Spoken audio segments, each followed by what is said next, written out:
All right, welcome. It's great to have you back here on my channel. And this is now going to be the second live optimization video we're going to be doing. And because we've got such great feedback from the first one, we've decided to get another one happening as fast as possible. Very soon, I'm going to be handing it over to Ben, who's also one of my other senior Google Ads strategists. I've been working with Ben for over 12 months now on some of our higher level clients. And I'm going to pass it over to him because he's going to be taking us through an account. This is an e-commerce account, and it's an account that I'm particularly interested in because it's called the Ball Brothers. So I believe they're going to be offering some products which will probably help me and my bald head. So Ben, with all that said, you don't need their products yet. Maybe in a couple of years. Not yet. But let's hand it over to you. Just a reminder, everyone, Ben got access to this account yesterday. I actually haven't seen this account at all. So I'm going to be going in completely blind. And the reason why we do that is because we want to, I guess, give you a behind the scenes look of how we review an account when we first see it. But yeah, let's pass it over to Ben so he can start taking us through the process. All right, Ben, over to you. Beautiful. Hello, everybody. Like Aaron said, this is a e-com account called the Bald Brothers. They effectively sell shaving kits and skincare products for bald individuals. Like myself. Quick look at their website there, and soon to be myself as well.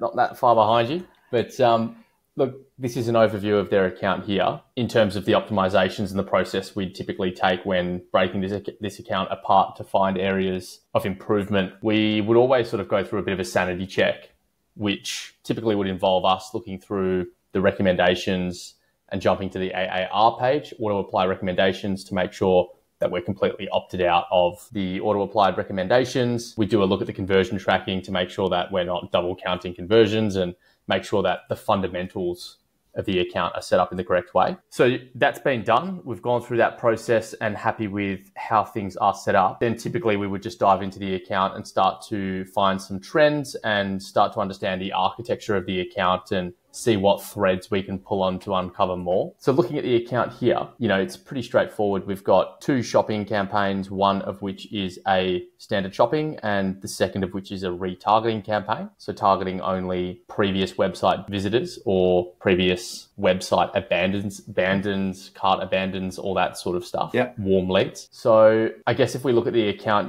we start to understand this is a 30-day period we're looking at. What we typically do is just pull that back to get a bit of an eagle-eye view of how things have been trending over the last sort of 250 days. So we see here that there's a bit of a trend downwards in terms of the ROAS and the conversion volume. So I guess if we were to jump back to the last 30 days, what stands out to me? And I guess the big thing that I would typically look at is start to understand where and why the conversions have begun to drop off. Yeah. And following the money, following the spend of the campaigns, we can start to see where we can drive the most impact. So this particular campaign here, the search campaign, it's the second top spender in the account with a conversion rate of 0.3%. So this for me is a pretty clear red flag. Yeah. We want to dive into that one a bit further. Yes. So if you can jump into that account, just for everyone to be aware of the reason why we would highlight that straight away as a benchmark. And when I say a benchmark, I mean a starting benchmark. If we're seeing a search campaign in the e-commerce space with a conversion rate of under 3%, that is giving some really big red flags that there's something wrong there. Obviously, we want it to be higher than that, but yeah, if it's definitely below 3%, that's where we need to take a dive in. So I'll hand it back to Ben so we can take a bit of a look at some potential reasons for why that conversion rate is so low. Yeah, absolutely. I guess looking at what are the reasons for a low conversion rate, typically there's three main reasons, one of which would be the strength of the offer. So that's where you look at your product pricing, you look at the quality of your bundling and your offer in general, the landing page experience, and then the quality of the traffic that you're sending to your site. Yeah. So I'll dive to number two straight away because the offer is something that for all intensive purposes here, we won't look at because that's something that's more on the business side. But looking at the landing page, if you jump over to the keywords here. Yeah, and especially as I say, look, from a first glance, that the keywords, it's all set to exact match. It looks like so it doesn't look like, that doesn't look like the problem without even going into the search terms. But yeah, we will go through the search terms and then we'll look at that landing page. Yeah, absolutely. There were some changes to the account recently, so things will be slightly thrown out. The exact match terms were only recently added, and some broad match terms were removed as of yesterday. So that's thrown the data out a bit. But typically, you know, looking at the keywords here, you can see the quality score is a 5 out of 10. And if you add these columns, expected click-through rate, ad relevance, and landing page experience, those three is what contribute to your quality score. So we can see here, your expected click-through rate's fine, ad relevance is okay, but the landing page experience is below average, which says it sort of validates that concern there of the landing page being the weakest link in the chain. Yeah. So, you know, if we were to jump over... especially when I'm looking at the keywords like bald, heads, shaver, we would also expect that keyword quality score should be higher because that's really, really relative to their product that they're selling. Absolutely. Yeah, definitely some work to be done on that. This is a page speed insight tool that is created by Google. It lives online. It's free. Anyone can pull a report here and you just punch a URL in and this gets auto-generated. This report is something you can send on to developers and, you know, quite easily just start to identify where are the weakest points in the website. And for this website in particular, at points it's taking up to 10 seconds just to load the content on the page, which is not good enough. And just to quickly clarify, this is for mobile. Reason we're looking at mobile here is because if we were to jump back to the account, we can actually start to identify... Can you just have a look at what the breakdown of spend is on mobile? Absolutely. I'll go at all campaign level. Yeah. And then in overview, this is the device data we can see. So 90% of clicks coming through to mobile. Yeah. Okay, so we definitely need to look at the page speed. If you can just put that metric back there straight away, before we even look at design or anything like that, having up to a 10-second, they could potentially be losing people. They're clicking off before the page even loads. One of the best levers you can pull in your business is just increasing the speed of your site. You know, this can drastically improve your conversion rate. So such a low-hanging fruit and worth an investment with a developer, with a good developer, assessing some of the plugins on your Shopify store if you are using Shopify, and really just starting to tighten that up. That's obviously something in this scope that we won't go into further to the reasons. What we would just be doing is we'll be flagging this to the owner of the site that, hey, look, you need to check and you need to look at that page speed. If they're not doing it in-house, but I guess probably for our intensive purpose as a Google Ads manager, especially if we're not looking after the control of the site in-house, that would be a very clear message I'd be giving. This needs to be fixed as soon as possible. All right. Absolutely. Now let's go and actually have a look at the layout. So the first thing was the technical side of it. There's some red flags there, especially around the page loading speed. Now let's look at the actual structure of the landing page. So I've actually got this up on iPhone to show everybody here what this would look like if we landed on a product page on this website. Straight away, you can see the product image, which is okay, but then the product title is a bit of information overload. There's no clear, succinct title or like an easy way to understand exactly what I'm looking at. So some optimization of the product title is definitely something that looks like a classic case of a title being over-optimized for SEO and just absolutely keyword stuffed. And it's a complete overkill because it's actually pulling back from the experience, because you look at that and I get confused straight away looking at that. 100%. So it's so funny because in the industry, a lot of people do ultimately get caught up in optimizing for Google and optimizing for SEO, but sometimes that can be at the expense of the consumer quality and the experience that your customer are having on site. So always keep the customer first and really try to optimize for their experience, because you will always be better off that way. What we'd be looking at here would be essentially a formula around the keyword focus of the product title. Usually for this type of product, I would imagine the search traffic would be very, very close to the product title. Then if there's a brand name, you'd have a brand name, then you'd add in some modifiers. The modifiers, especially in the e-commerce space, are becoming more and more important because we do know that search traffic is growing in terms of people using more words. So for this type of product, without really knowing, it'd be something like, I would say, we'd have to look at the keyword term, what the main keyword terms would, but, you know, skull shaver or bald head shaver with the brand. Then some of the modifiers would be things like probably some feature or benefit pullouts would be what I would look at straight away. All right, go back into the layout of the page. Great. Yeah. So I'm just scrolling down the page now. You know, we're getting caught up in the nitty gritty here quite quickly. This is a bit of a dog's breakfast on screen. A lot of information. The visuals come towards the end. You know, this is great. These GIFs, you know, what we want to see is the output of the product just as much as seeing the actual product itself. People want to understand like what they're in for when they buy the product, you know, what the output of the product would be. That is just as important as the product itself. Another thing that's really key is social proof. In today's day and age, reviews are ever more important. So having these customer reviews at the very bottom of the screen is not ideal. We'd want to invert that and actually put that up at the top, really close to the product image itself. And I would even go, if you just go up a little bit, so that is great, that dragging across. Because I know in this marketplace, obviously, I actually have looked at these products, and that is one of the main selling points. The main things are around the closeness, the ease, and he's got all the information there. It's just in the wrong place. So Exactly. are you probably recommending that straight underneath, so we'd need to update the product title, and then right underneath that add to cart buy with Apple, we would then go into some more graphics, really speaking about the product use, then the social proof, and then the extra information. Bang on. I would probably want to put this graphic right underneath the add to cart, and then I'll dive into the reviews. So I really like that image. The entire reviews. No, but if you just go up a little bit. This one. Yeah, I think that's a really powerful image. It's pointing out some different unique selling points. I mean, we'd have to, so we're going in straight away. So it's waterproof. I'm assuming this is one of the ones that you can do in the shower as well. Yep. Yeah, so that type of image and things like that, that would be higher up the page as well. Absolutely. Yeah, couldn't agree more. I guess when you compound this, you know, it takes 10 seconds to load at times. Plus, when they land on the page, there's a lot for them to ingest before really understanding what they're buying.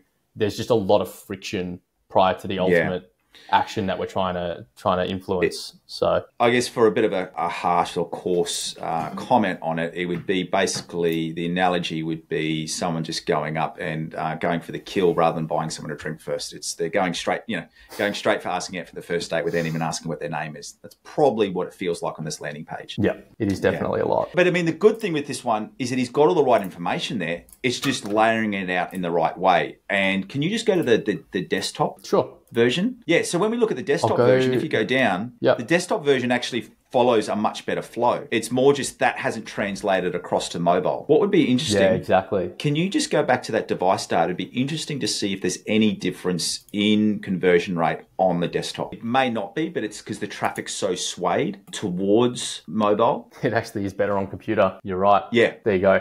So that would be some information to give. The other thing I'm noticing that there is that those conversion rates are higher. So we're looking at in other campaigns. So the reasons, we'd be looking at other campaigns, but there is already some data there saying that conversion rate is better on a computer. So I think for this account, it wouldn't be adding in more information. It's just probably making that mobile page experience, definitely the loading, but then the structure of that landing page much user friendly. Yeah, great pullouts. Okay, so we've spoken about the landing page. Are there any other options or any other things that you'd be looking at in other areas of the account? Yeah, there would be. I guess looking at the landing page and the reasons why conversion rate might be that weak link in the account is we went through the reason, the landing page, the offer, but then another reason is driving relevant traffic to the site. In this search campaign, the traffic is very much defined by the keywords we're bidding on. We want to optimize the keywords and B, optimize the messaging for those keywords. And the way we would do that, you've talked about this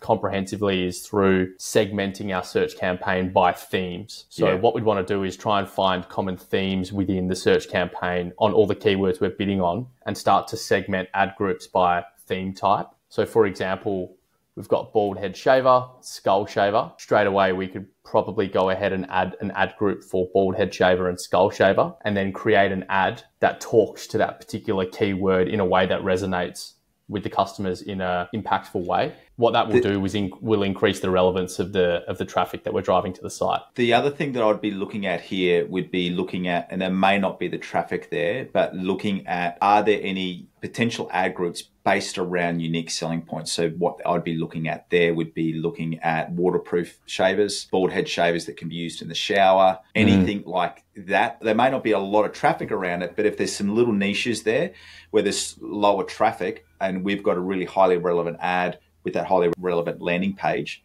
because he's got that information on the page, I think that would be some other areas there. Okay. 100%. And on that vein, I guess looking at what other keywords we could be incorporating into the campaign, I did pull this keyword report really quickly. I won't spend a lot of time on it. I guess I've already set this up based off head shaver and bald head shaver as the core source keywords.